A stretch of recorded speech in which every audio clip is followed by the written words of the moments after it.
থাকবেন আপনারা মদিনার শহরে নববী মসজিদে দয়া রাসূল মাগরিবের নামাজটা পড়ে সবে বার হয়েছেন। নবী কিছু মানুষকে দেখতে পেয়ে জিজ্ঞাসা করছেন, বাবা তোমাদেরকে নতুন দেখছি, বাবা তোমাদের কোথায় বাড়ি, কি পরিচয়? বলে আমরা পেটের দায়ে বিদেশ থেকে ব্যবসা করতে এসেছি, আমরা মুসলিম, খ্রিস্টান, নাসারা, ইহুদি। নবী বলছেন, বাবা জাতপাতের কথা তো জিজ্ঞাসা করি নাই, যে কোনো দলের যে কোনো ধর্মের দলমতের হও না কেন, তোমার দেহের রক্তের রং যা আমাদেরও দেহের রক্তের রং তো তাই না? হিন্দুদের রক্তের রং লাল আর মুসলমানদের রক্তের রং সবুজ। কি বলছেন এ বাবা জিরা আমার? নবী বলছেন, বাবা বিদেশ থেকে পেটের দায়ে ব্যবসা করতে এসেছো, বাড়ি যেতে গভীর রাত হয়ে যাবে, রাতটা মদিনায় কাটাইয়ে সকালবেলায় তোমরা যেও। নবী বলছেন, এ সাহাবায়ে কেরামগণ, এক একজনকে দায়িত্ব করে বাড়ি নিয়ে যাও, পেট ভরে খাবার খাওয়াও। রাসূলের কথা মতো সাহাবায়ে কেরামগণ এক একজনকে দায়িত্ব করে নিয়ে যাচ্ছেন, কিন্তু একটা মানুষ বসে রয়, তাকে কেউ নেয় না। নবী জিজ্ঞাসা করছেন, একে নাও না কেন? বলে, আল্লাহ রাসূল এই মালটাকে আমরা চিনি, এ পরের পেলে এত খায় যে হাঁড়ি খালি করে দেয়। সমাজে দেখবেন কিছু কিছু মানুষ আছে জীবনে 4টে রসগোল্লা কিনে খায় না, কিন্তু পরের পেলে 50-60টা রসগোল্লা বরযাত্রী গিয়ে খেয়ে আসে। এদিকের লোক নাই, তবে আমাদের ওই দিকের লোক আছে। এ বাবাজিরা ভাইরা আমার, পরের পেয়ে বেশি খাবেন না, অল্প দিনে সুগার হবে। শুনছেন? শোনার টুকরো বন্ধুরা আমার, সুধী মানুষেরা, নবী বলছেন এই ব্যক্তিকে আমি নেব। নবী আমার দায়িত্ব করে বাড়ি নিয়ে গেলেন, খাবার খেতে দিয়েছেন। বাবা দুটো দেবো? দেন। আর দুটো দেবো বাবা? দেন। নবী যতবার দেয় ততবার নেয়, কোনো সময় না বলে না, কারণ ওর মনে মনে ধারণা আমি এমন করে খাবো নবী যেন খেতে পায় না। পেট ভরে খাবার খাওয়ালেন, গলা পর্যন্ত হয়ে গেল। আল্লাহ রাসূল আরামের জায়গা করে দিলেন। রাত গভীর হয়েছে, রাসূল আমার মসজিদে চলে গেলেন, তাহাজ্জুদের নামাজ পড়লেন। সকাল হয়ে গেল, ইশরাকের নামাজ পড়ে পা পা করে এসে মেহমানের খোঁজ নেব বলে দরজায় হাত দিলেন। দরজাটা আলগা ছিল, নবী যেমন হাতটা দিলেন দরজাটা খুলে গেল। নবী আমার কদমটা রাখলেন, যেমনই নবী পা রেখেছেন তো ভিতর থেকে দুর্গন্ধ আর দুর্গন্ধ, কারণ পায়খানা, বিছানাময় পায়খানা, দেওয়ালে পায়খানা করে দিয়ে ব্যক্তিটা তলবার ফেলে পালিয়ে গেছে। নবী আফসোস করে বললেন, হাই সে আমার মেহমান ছিল, হাই রে তার আমি খোঁজ খবরটা রাখতে পারি নাই। রাসূল আমার বিছানাগুলো নিলেন, কুয়ার পাশে গেলেন, কুয়া থেকে পানি উঠাই নিজ হাতে নাপাক পায়খানা পরিষ্কার করেন। আল্লাহ রাসূল পায়খানা পরিষ্কার করছেন, ওমরে ফারুক ছুটে গিয়ে আমার রাসূলের দৃশ্য দেখে ওমরে ফারুক কাতর কণ্ঠে নবীকে বলছেন, আল্লাহ রাসূল যে হাত মোবারক দিয়ে কুষ্ঠবেদীর গায়ে হাত বুলিয়েছিলেন, কুষ্ঠবেদী শিফা পেয়েছে। যে হাত আপনি অন্ধ ব্যক্তির চোখে বুলিয়েছিলেন, অন্ধ ব্যক্তির চোখ জ্যোতি ফিরেছে। যে হাত দিয়ে বুলিয়েছিলেন, মোরা 2 সন্তান জিন্দা হয়েছে। যে আঙুলটা আকাশের দিকে ইশারা করেছিলেন, আকাশের চাঁদটা 2 টুকরো হয়েছে। যে আঙুল আপনি লুটার মধ্যে ভরে দিয়েছিলেন, সফরে থাকা 1500 জন মানুষ পানি পান করলো, অজুটা বানিয়ে নিল, মশকে পানি ভরে নিল, তারপরেও লুটার পানি শেষ হয় না। আল্লাহ রাসূল যে হাতে হাত দিয়ে বায়াত হলাম, শপথ গ্রহণ করলাম, এই হাত দিয়ে নাপাক পায়খানা পরিষ্কার করবেন, দেন না, আমাকে দেন। আল্লাহ রাসূল বলছেন, না বাবা এই কাজটা যে আমার, আমাকেই করা লাগবে। তুমি এক কাজ করো, আমার ওই মেহমানটা চলে গেছে, মেহমানটাকে খুঁজে নিয়ে আসো, তার হাত ধরে একটু মাপ চেয়ে নেব, তলোয়ারটা তার হাতে আমি তুলে দেবো। ওমরে ফারুক দৌড়ে গেলেন, মেহমানটাকে ধরে নিয়ে এলেন, থরথর করে কাঁপছে, কারণ ওমরে ফারুক গরম মানুষ, মাথা আর থাকবে না, আমি যে অন্যায় ভুল করেছি আমার দেহের মাথা থাকবে না। আমার রাসূল তখনও পায়খানা পরিষ্কার করছিলেন, হাতটা ধুয়ে মেহমানের হাতটা ধরে বললেন, বাবা তোমার খুব কষ্ট হয়েছিল বলো, তুমি আমার ঘরে মেহমান ছিলে, তুমি আমাকে ক্ষমার দৃষ্টিতে দেখো, তুমি কষ্ট নিও না বাবা, এই যে তলোয়ারটা ফেলে দিয়ে গিয়েছিলে, তলোয়ারটা নাও, এবার তুমি বাড়ি ফিরে যাও। মানুষটা তলোয়ারটা নিয়ে দু চার কদম আগিয়ে গেছে, দেশের দিকে ফিরে যাবে, চেহারাটা ঘুরিয়ে নিয়ে ঝরঝর করে কেঁদেছে আর চিৎকার করে বলেছে, পৃথিবীর জমিনে অনেক ধর্মগুরুর কথা শুনলাম, অনেক মুনি ঋষির কথা শুনলাম, কিন্তু মানব জাতির মুক্তির দূত, কল্যাণকর্তা, বিশ্বের মহান নেতা তিনি জানাবে মুহাম্মদুর রাসূলুল্লাহ সাল্লাল্লাহু আলাইহি ওয়াসাল্লাম ছুটে এসে নবীর কদমটা বুকে আঁকড়ে ধরে নিয়ে বললেন, আল্লাহ রাসূল, আমাকে আপনার কদমের তলায় একটু জায়গা দেবেন? দেন না ইয়া রাসূলুল্লাহ। নবী বলছেন, কি চাইছো কি বলো? বলে, আমাকে কালেমাটা পড়িয়ে দেন, আমি আর বাড়ি যাব না, আমি আর দেশে ফিরবো না। সেদিন নবীজির সামনে উচ্চ স্বরে পড়ে নিল, লা ইলাহা ইল্লাল্লাহু মুহাম্মাদুর রাসূলুল্লাহ। পড়ি লা ইলাহা ইল্লাল্লাহ, জোরে লা ইলাহা ইল্লাল্লাহ, মহব্বতে লা ইলাহা ইল্লাল্লাহ, লা ইলাহা ইল্লাল্লাহু মুহাম্মাদুর রাসূলুল্লাহ সাল্লাল্লাহু তাআলা আলাইহি ওয়াসাল্লাম। এইভাবে বিশ্বের মানুষেরা একে একে সম্প্রীতি ভালোবাসা পেয়ে মুগ্ধ হয়েছিল আর কালেমা পেয়ে কালেমার ঝান্ডা উঁচু করে ধরেছিল। মুসলমান সোনার টুকরো বন্ধুরা আমার, এই দেশের মাটিতে কিছু মানুষ বলে যে বাদশারা মুসলমানরা দেশ চালিয়েছিল, তাই তো হিন্দুগুলোকে জোর করিয়ে তলোয়ারের ভয় দেখিয়ে মুসলমান করে নিয়েছে তারা। আরে বেটা, তারা যদি ভয় দেখিয়ে হিন্দুগুলোকে মুসলমান বানিয়ে নিত তো ভারতের জমিনে একটাও মন্দিরে মাথা খুঁজে পাওয়া যেত না। তবে তারা ভুল করে গেছে। বাদশা হয়েছিল মুসলমান, কিন্তু মন্ত্রী পদটা হিন্দুকে দিয়েছিল। মসজিদ বানিয়েছিল তারা, সম্প্রীতি বজায় রাখতে গিয়ে মসজিদের পাশে মন্দির বানিয়ে দিয়েছিল। তাই তো জ্ঞানবাপী মসজিদের ভিতরে শিবের লিঙ্গ খুঁজে পাচ্ছে ওরা। সেদিন বলেছিলাম কলকাতা রানী রাসমণি রোডে, আরে তোদের শিবের লিঙ্গ হয় কত বড়, কখনো আদিনা মসজিদে পাওয়া যায়, কখনো বলছে বাবরি মসজিদে হয়, কখনো খাজা বাবার মাজারে পাওয়া যায়, হয় কত বড়। একজন বলছে, হুজুর এসব কথা বলিয়েন না। এ মুসলমান সোনার টুকরো বন্ধুরা আমার, সুধী মানুষেরা, আফসোস লাগে, বড় কষ্ট লাগে। জীবন ভোর আমরা সম্প্রীতির কথা বললাম, আর ওরা যতদিন যায় ধর্মর ভিতরে রাজনীতি গুলিয়ে দিয়ে এমন যেন হয়ে গেল হিন্দু বাস করবে, খ্রিস্টান বাস করবে, আদিবাসী বাস করবে, জৈন বাস করবে, কোনো অসুবিধা নাই, কিন্তু মুসলমানদের এই দেশে ঠাঁই নাই। মুসলমান সোনার টুকরো বন্ধুরা আমার, সুধী মানুষেরা, আল্লাহ পাক কোরআনে বলেন, তোমাদের কেউ মারতে পারবে না, তোমাদের কেউ লাঞ্ছিত করতে পারবে না, তোমরা কোনোদিন অপমানিত হবে না। আল্লাহ পাক বলেন, ওমা আতাকুমুর রাসূলু ফাখুযুহু ওমা নাহাকুম আনহু ফান্তাহু। হে দুনিয়ার মানুষেরা, সবচেয়ে সুন্দর করে আমি আল্লাহ তোমাদের বানাইলাম। পৃথিবীর জমিনে যত যা কিছু বানাইছি সবচেয়ে সুন্দর করে তোমাদের বানাইলাম। তবে হ্যাঁ, কোটি কোটি মানুষের ভিড়ে আমি আল্লাহ পাক সর্বদিক দিয়ে আলা ও আজিম করে যারে বানাইলাম। ওয়া ইন্নাকা লাআলা খুলুকিন আযীম। পারা নম্বর 29, সূরার নাম সূরা কালাম, আয়াত নম্বর 4, পৃষ্ঠা নম্বর 3, লাইন নম্বর 14।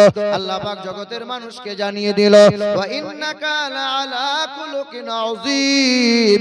সর্বদিক দিয়ে আজিম বানাইলাম যারে, সর্বদিক দিয়ে আলা বানাইলাম যারে, সিরাতের দিক দিয়ে আজিম, সুরাতের দিক দিয়ে আজিম বানাইলাম যারে, সবচেয়ে সুন্দর করে বানাইলাম তারে হাবিবে কিবরিয়া জনাবে মুহাম্মদুর রাসূলুল্লাহ। হে পৃথিবীর মানুষেরা, কল্যাণ কামিয়াবি যদি লাভ করতে চাও, আমা আতাকুমুর রাসূলু ফাকুযুহু ওমা নাহাকুম আনহু ফান্তাহু। আমার নবী তোমাদেরকে যা যা দেখাইবে তোমরা দেখে নাও, নবী তোমাদেরকে যা শোনাইবে তোমরা শুনে নাও, নবী তোমাদেরকে যা করতে বলে তা তোমরা করে নাও। এক কথায় নবী তোমাদেরকে যা যা দেয় তা তোমরা গ্রহণ করে নাও, আর নবী যা ছাড়তে বলে তা নিজেদের ছেড়ে দাও, ত্যাগ করে দাও। ওয়াত্তাকুল্লাহ আল্লাহকে ভয় করো, আল্লাহকে ভয় করো।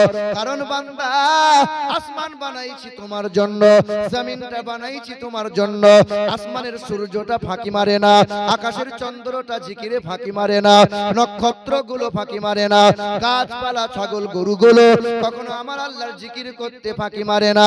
যত যা কিছু বানাইছি রে বান্দা, সব কিছু তোমার সেবার জন্য বানাইছি। সবাই আমার নামে জিকির আজকার করে, কিন্তু যার জন্য এত কিছু বানাইলাম এই মানুষ শুধু ফাঁকি মারে। কে ফাঁকি মারে? দয়ার নবী মায়ার নবী আমার বলেন, ওই আসমানের সূর্যটা পূর্ব দিকে উদিত হয়, পশ্চিমে অস্ত যায়, আর ওই সূর্যটা মহান মালিকের আরশের নিচে হাজির হয়। নবী আমার বলেন, সূর্যটা মহান মালিকের সিজদায় অবনত হয়, ওয়ালিল্লাহি ইয়াসজুদু, সিজদায় অবনত হয়, ফাঁকি মারে না। চন্দ্র ফাঁকি মারে না, বাতাস ফাঁকি মারে না, যত যা কিছু আছে সবাই মহান মালিককে স্মরণ করে। তবে আমার বান্দা হলো তারা, সুখে দুঃখে আমি আল্লাহকে স্মরণ করে যারা। আমার বান্দা হলো তারা, খাবার শুরুতে বিসমিল্লাহ বলে খাবার খায় যারা, আর ঘুম থেকে উঠে মহান মালিকের শুকরিয়া আদায় করে যারা। আমার বান্দা হলো তারা। বলেন তো বাপ, গরু ছাগল খাবারের আগে বিসমিল্লাহ বলে খাবার খায়, কথা বলে না? গরু ছাগল পেশাব করে পানি নেয়।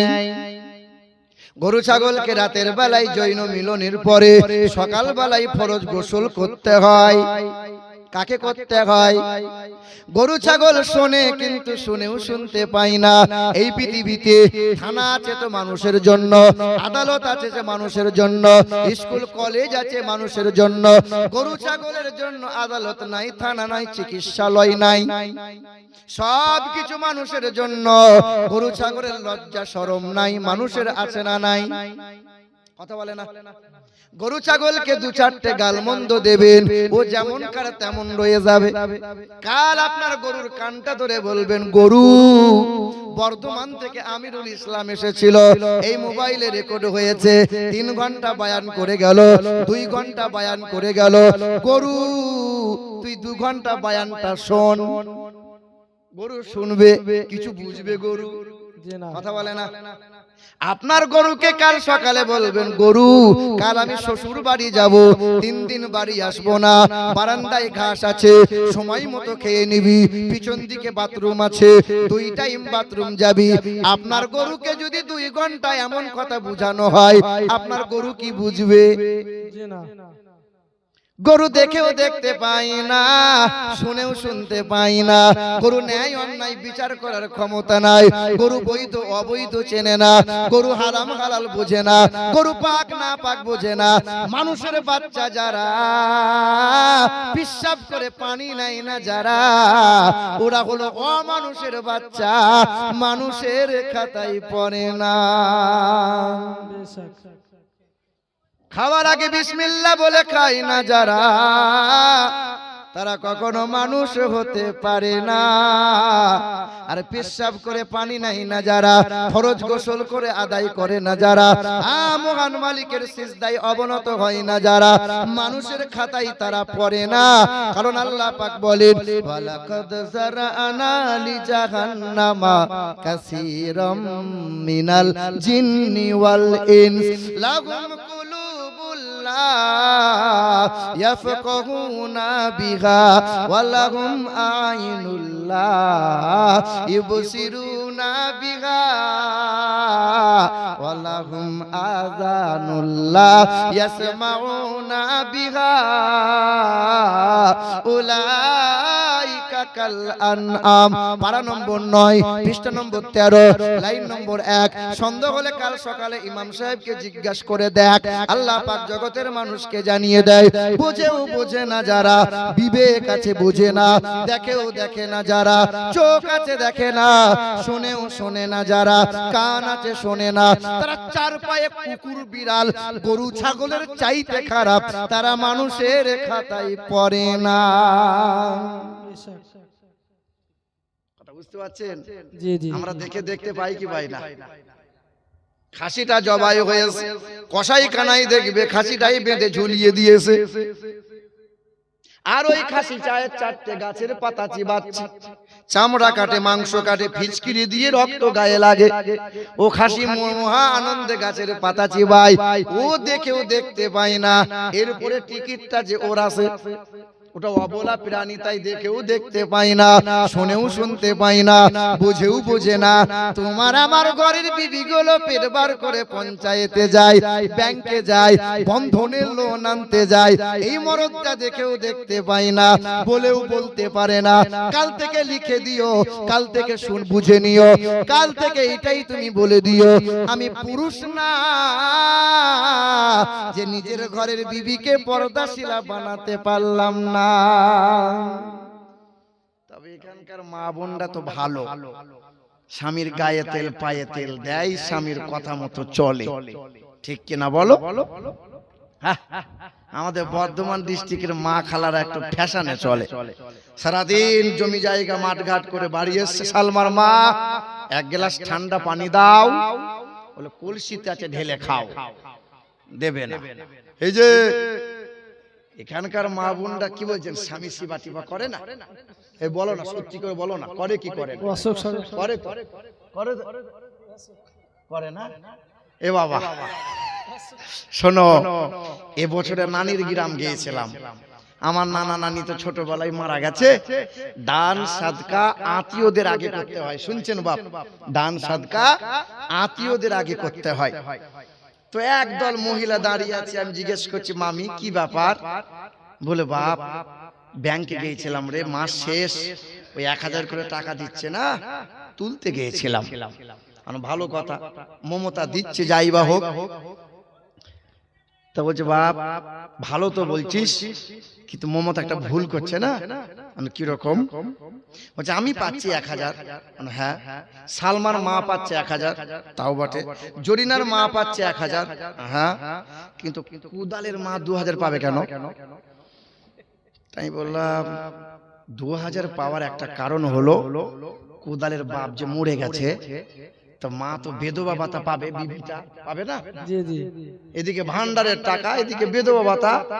তোমার হাতটা ধরে বলছে বাপ দেশ বিদেশ করছিস, মুর্শিদাবাদ, মালদা, দিনাজপুর, কোচবিহার, জলপাইগুড়ি, আসাম, কত জায়গায় জলসা করছিস বাপ, দোয়া করতে পারছিস না? তাহলে কি দোয়া করবো? বলছে দোয়া করে দে যেন বুড়োটা মরে যায়। আস্তাগফিরুল্লাহ। হে বাবা, তাহলে কি বলছো খালা? বলছে বাপ ওই বুড়োটা যদি মরে যায় তা আমি মাসে মাসে 2000 পাবো। কিন্তু এখানকার মা বোনরা তো ভালো, এইরকম অমঙ্গল চাই, অমঙ্গল চাই। আচ্ছা বলেন তো, বুকে হাত রেখে আজ পর্যন্ত শুনেছেন কোন মহিলা হার্ট অ্যাটাক করে মারা গেল? শুনেছেন? হার্ট অ্যাটাক করে মারা যায় কারা? পুরুষ মানুষ যারা। এই মা খালা, পুরুষ মানুষ অতি অল্প দিনে হার্ট অ্যাটাক করে মারা যায়, সেটা তোমার কারণে। মহিলারা এত পরিমাণে কানের কাছে খিটির খিটির করে, এত পরিমাণে মানসিক পিসার অত্যাচার করে, যে অতি অল্প দিনে পুরুষ মানুষ হার্ট অ্যাটাক করে মারা যায়। মা তোমার পায়ে হাত রেখে বলছি, মা তুমি যদি স্বামীর হায়াত লম্বা চাও, স্বামীর বাপ মাকে আপন মনে করে নাও। তুমি যদি স্বামীর হায়াত লম্বা চাও, স্বামীর আত্মীয়গুলোকে আপন ভেবে নাও। তুমি যদি স্বামীর হায়াত লম্বা চাও, স্বামীকে মানসিক পেরেশান দিও না, মানসিক অত্যাচার তুমি করিও না।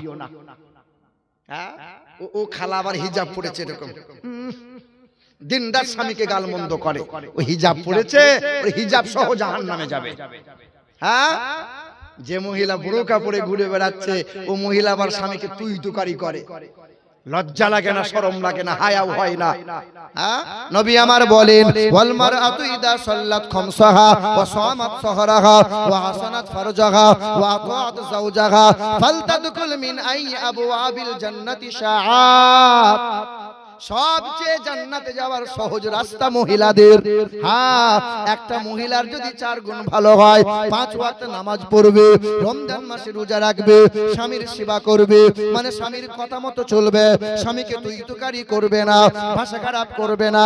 4 নম্বর হলো ওই মহিলা বেহায়াই চলবে না, বেপরদাই চলবে না, আর পরপুরুষের সাথে ফোনে গল্প করবে না। 4 গুণ ভালো যার, জান্নাতের 8টা দরজা খোলা পেয়ে যাবে। নবী বলেন যে কোনো দরজা দিয়ে মহিলা হাসতে হাসতে জান্নাতি হবে। সুবহানাল্লাহ সুবহানাল্লাহ। বেশক আমি বিদেশে কাজ করতে গেছে, ওই যে তোমার বৌমা, ওই যে ও পরপুরুষ করছে, হ্যালো ভাই এসো, তুমি আসছো না আমাদের বাড়ি, তোমার বড় ভাই তো নাই, একবার করে এসো। ছি ছি ছি ছি ছি, ভুল কথা বলছি বোধহয়। এ বাবাজিরা, ভাইরা আমার, ও সোনামণি মা বোনেরা, একটু ধ্যান দেন। পৃথিবীর জমিনে সবচেয়ে সুন্দর করে বানাইলেন যারে, নবী মুহাম্মদুর রাসূলুল্লাহ।